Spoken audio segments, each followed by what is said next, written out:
All right, in this video, I am going to be doing the proof of the coefficient of static friction for a body on an inclined plane.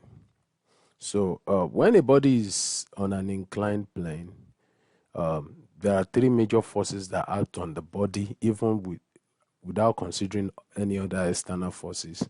Now, the three forces include the force that is parallel to the plane to slide the object down, just like what I have here.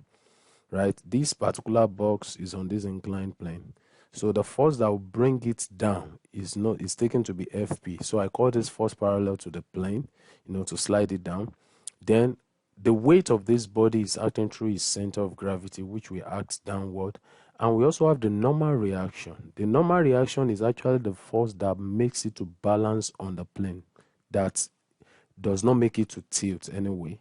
However, so when all these forces act on this plane, we can actually determine the coefficient of the static friction. Even though some external forces may act on it, maybe it is being pulled upward, maybe there is another, other external forces anyway. But without considering other external forces like any other external forces, like I said, these are the three forces. So it is upon these three forces that we're going to be determining the coefficient of the static friction. And of course, the weight of this particular body, which is this W here, has two components.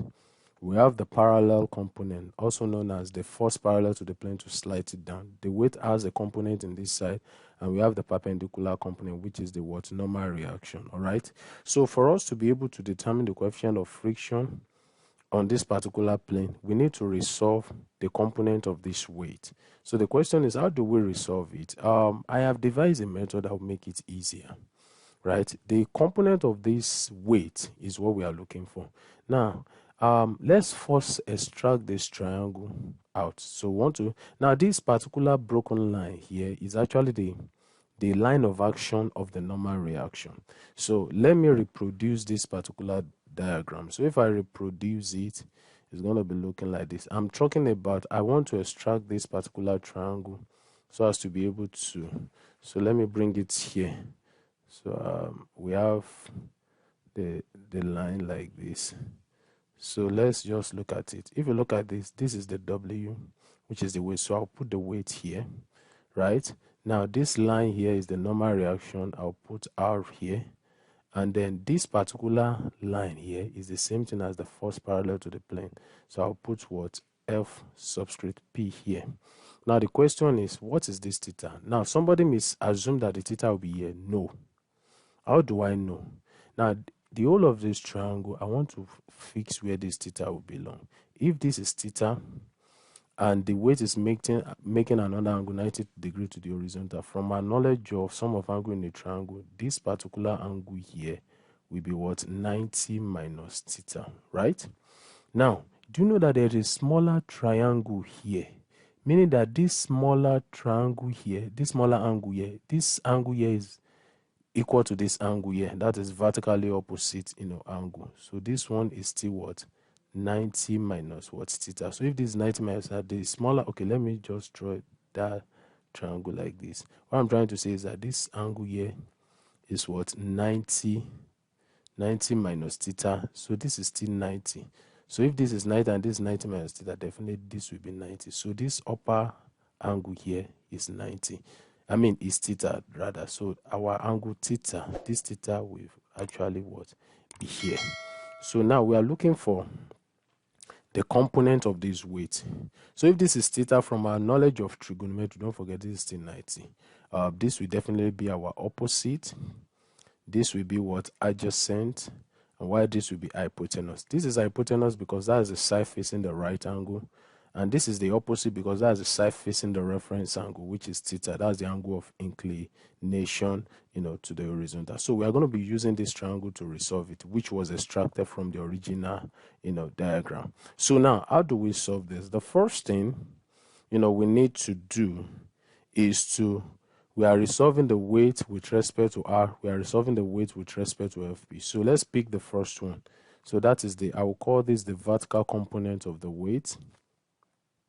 Vertical component, right, of the weight. So basically, the vertical component of the weight will include the what? The weight, right? And the vertical. The vertical means the y-axis, all right? So if you look at it, that is adjacent and what? Hypotenuse. That is what? Car. So car in this case implies what? Cos what? Theta, which is equal to what? Adjacent, which is what? R, over what? Hypotenuse, which is what? W. So if you cross multiply, you have what? R is equal to what? W cos what? Theta. So we can call this equation 1. Then we can determine the horizontal what? Component. Horizontal component of the what? Of the weight.